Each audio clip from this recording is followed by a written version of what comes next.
આજનો ઓડિયો પરમપિતા પરમાત્માને શરણે સમર્પિત કરું છું. આપ સૌની શુભેચ્છા અમારા પર બની રહે તેવી અભ્યર્થના સહ જય શ્રીમદ નારાયણ.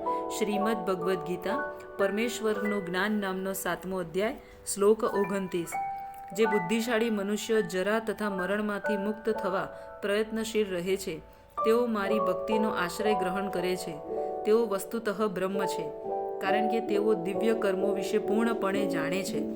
જન્મ, મૃત્યુ, જરા તથા વ્યાધિ આ ભૌતિક શરીરને સતાવે છે, આધ્યાત્મિક શરીરને નહીં. આધ્યાત્મિક શરીરને જન્મ, મૃત્યુ, જરા અને રોગ હોતા નથી, અને તેથી આધ્યાત્મિક શરીર પ્રાપ્ત કરવાને પૂર્ણ પુરુષોત્તમ પરમેશ્વરના એક પાર્ષદ થવાનો તથા નિત્ય ભક્તિ કરવાનો અવસર મળે છે, અને તે જ વાસ્તવમાં મુક્ત છે. અહમ બ્રહ્મસ્મિ, હું આત્મા છું. આથી મનુષ્યએ આટલું સમજી લેવું કે પોતે બ્રહ્મ કે ચેતન આત્મા છે. જીવનનો આ બ્રહ્મભાવ એ પણ ભક્તિ છે, જેનું આ શ્લોકમાં નિરૂપણ થયું છે. શુદ્ધ ભક્તો બ્રહ્મપદ પર બિરાજે છે, અને તેઓ દિવ્ય કર્મો વિશે બધું જ જાણે છે. ભગવાનની દિવ્ય સેવામાં રત રહેનારા 4 પ્રકારના અશુદ્ધ ભક્તો છે, જેઓ પોતપોતાના ધ્યેયોને પ્રાપ્ત કરે છે, અને ભગવત કૃપાથી જ્યારે તેઓ પૂર્ણપણે કૃષ્ણ ભાવના પરાયણ થઈ જાય છે, ત્યારે તેઓ પરમેશ્વરના દિવ્ય સંગનો વાસ્તવિક આનંદ માણે છે.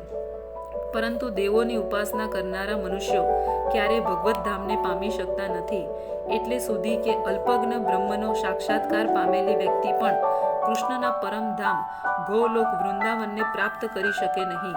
કેવળ કૃષ્ણ ભાવના મૃતમાં કર્મ કરનારા મનુષ્યો જ બ્રહ્મ કહેવાનારા અધિકારી બને છે, કારણ કે તેઓ ખરેખર કૃષ્ણધામમાં પહોંચવા માટે પ્રયત્નશીલ હોય છે. આવા મનુષ્યને કૃષ્ણ વિશે કોઈ ભ્રમ રહેતો નથી, અને આમ તેઓ જ વાસ્તવમાં બ્રહ્મ છે. જે લોકો ભગવાનના અર્વાચીન ગ્રહની પૂજા કરવામાં સંલગ્ન રહે છે, અથવા જેઓ ભવ સંબંધમાંથી મુક્ત થવા માટે નિરંતર ભગવાનનું ધ્યાન ધરવામાં પરોવાયેલા રહે છે, તેઓ પણ ભગવત કૃપાથી બ્રહ્મ, અધિભૂત વગેરેના તાત્પર્યને જાણે છે, જે વિશે હવે પછીના અધ્યાયમાં ભગવાને સમજાવ્યું છે. જય શ્રીમદ નારાયણ.